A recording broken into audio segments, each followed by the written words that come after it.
नमस्कार। देश और दुनिया की तमाम फटाफट खबरों में आपका स्वागत है। खबरों के लिए आपसे निवेदन कि यदि आपने हमारे चैनल को सब्सक्राइब नहीं किया तो कृपया करके आपके अपने चैनल को सब्सक्राइब कर लें। आप सब्सक्राइब करते हैं तो हमें हिम्मत होती है सही और सच्ची खबरें आप तक पहुंचाने की। तो क्या है आज की अभी सुबह की बड़ी खबर। पाकिस्तान की अफगानिस्तान में एयर स्ट्राइक, 400 की मौत, 250 घायल, तालिबान का आरोप। पाकिस्तान ने नशा मुक्ति सेंटर पर बम गिराए। तो बड़ी खबर, पाकिस्तान ने सोमवार रात एक बार फिर अफगानिस्तान पर एयर स्ट्राइक की है। पाकिस्तानी एयरफोर्स के लड़ाकू विमानों ने राजधानी काबुल के कई इलाकों को निशाना बनाया, जिनमें एक हॉस्पिटल भी है। न्यूज एजेंसी के अनुसार इसमें 400 लोगों की मौत हो गई, वहीं 250 से ज्यादा घायल हुए हैं। तालिबान ने इस हमले की कड़ी निंदा की है। वहीं पाकिस्तान के प्रधानमंत्री शहबाज शरीफ के प्रवक्ता मोशर्रफ जेदी ने इन आरोपों को बेबुनियाद बताया और कहा कि काबुल में किसी अस्पताल को निशाना नहीं बनाया गया। वहीं इराक में अमेरिकी दूतावास पर ड्रोन अटैक, इजराइल की तेहरान पर एयर स्ट्राइक, एलपीजी और क्रूड ऑयल लेकर आज पहुंचेंगे 2 जहाज। तो बड़ी खबर, इराक की राजधानी बगदाद में स्थित अमेरिकी दूतावास पर ड्रोन और रॉकेट से हमला किया गया है। हमले से करीब 6 घंटे पहले ही दूतावास ने इराक में रह रहे अमेरिकी नागरिकों के लिए सुरक्षा चेतावनी जारी की थी। हिमाचल, बिहार समेत 17 राज्यों में बारिश, गंगोत्री यमुनोत्री में बर्फबारी, केदारनाथ में -11 डिग्री पारा। राजस्थान, मध्य प्रदेश में भी आज से फिर बढ़ेगा तापमान।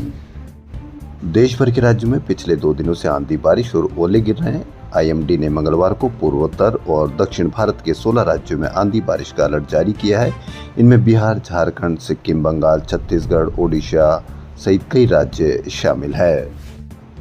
वहीं उत्तरी राज्यों जम्मू कश्मीर, हिमाचल और उत्तराखंड में मार्च में हो रही बर्फबारी से सर्दी फिर लौट आई है।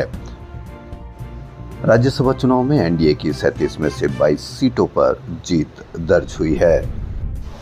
संसद के बजट सत्र के दूसरे फेज आज यानी मंगलवार को 7वां दिन है। आज पहले फेज के दौरान निलंबित किए गए 8 विपक्षी सांसदों का सस्पेंशन हटाया जा सकता है। सूत्रों के अनुसार लोकसभा स्पीकर ओम बिरला की अध्यक्षता में सोमवार को ही सर्वदलीय बैठक में इस पर सहमति बनी है।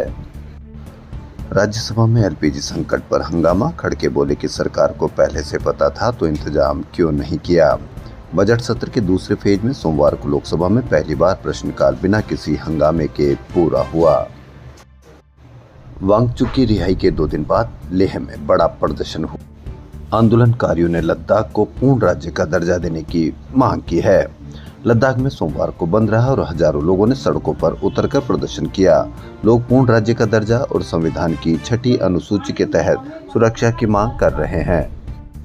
लेह लद्दाख में प्रदर्शन पर्यावरण कार्यकर्ता सोनम वांगचुक की रिहाई के 2 दिन बाद हुए। वांगचुक को करीब 6 महीने तक राष्ट्रीय सुरक्षा कानून के तहत हिरासत में रखा गया था।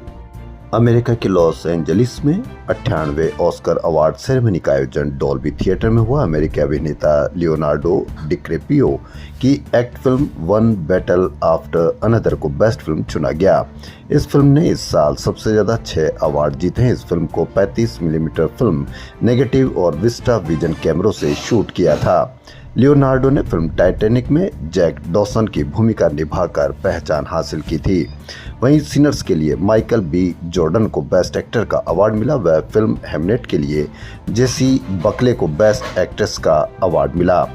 वहीं अभिनेत्री प्रियंका चोपड़ा ने 98वें एकेडमी अवार्ड्स में इतिहास रच दिया। पति निक जोनस के साथ पहुंची प्रियंका ने एक्टर जेवियर बार्डेम के साथ अवार्ड प्रेजेंट किए। 2016 के बाद यह उनका दूसरा मौका था जिसमें वह 2 बार ऑस्कर प्रेजेंटर बनने वाली पहली भारतीय बन गई है। इससे पहले 2023 में दीपिका पादुकोण ने नाटू नाटू की परफॉर्मेंस इंट्रोड्यूस की थी। ईशा अंबानी भी पति आनंद पीरामल के साथ पहुंची। बेस्ट इंटरनेशनल फीचर फिल्म के लिए भारत की ओर से भेजी गई नीरज घेवन की फिल्म होमबाउंड ऑस्कर की फाइनल नॉमिनेशन लिस्ट में जगह नहीं बना पाई। भारत का व्यापार घाटा फरवरी 2026 में बढ़कर 27.1 अरब डॉलर हो गया, जो पिछले साल 14 अरब डॉलर था, यानी डबल से करीब सोमवार को जारी आंकड़ों के अनुसार सोने चांदी के आयात में तेजी के कारण कुल आयात 24% बढ़कर 63.71 अरब डॉलर के स्तर पर पहुंच गया। आपको कहीं पर भी इसकी कोई चर्चा देखने को नहीं मिलेगी। वहीं देश में थोक महंगाई दर लगातार चौथे महीने बढ़कर फरवरी में 2.13% पर पहुंच गई। जनवरी में यह 1.81% थी। जब कम होती है तो पूरा मीडिया इसको लग जाता है दिखाने के लिए, कवरेज करने के लिए, लेकिन जब बढ़ती है तो आपको कहीं पर भी कोई खबर देखने को नहीं मिलेगी। वहीं भारतीय रुपए ने सोमवार को कारोबार में अमेरिकी डॉलर के मुकाबले 92.47 का अब तक का सबसे निचला स्तर छू लिया है, लेकिन इसकी भी कहीं कोई खबर नहीं, कहीं पर भी कोई कवरेज नहीं, न ही कोई चर्चा। क्योंकि यदि चर्चा किए जाएंगे तो आपके मन पर सवाल होंगे और मीडिया चाहता ही नहीं कि आपके मन में कोई सवाल हो। हर खबर वो दिखाई जाएगी जिससे आपके खून में उबाल हो। देश और दुनिया की तमाम फटाफट खबरों में फिलहाल इतना ही। धन्यवाद।